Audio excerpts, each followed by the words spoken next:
ఒక తోటలో ఒక కొమ్మలో ఒక పువ్వు పూసింది.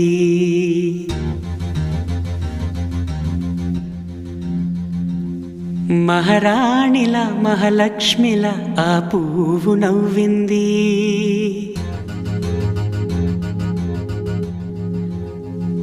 అలాగే నవ్వుతూ ఉండాలని,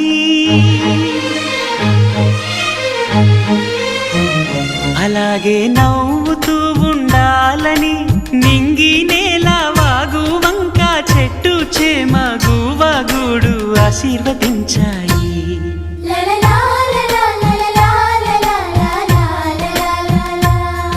ఒక తోటలో ఒక కొమ్మలో ఒక పువ్వు పూసింది. మహారాణిలా మహాలక్ష్మిలా ఆ పువ్వు నవ్వింది.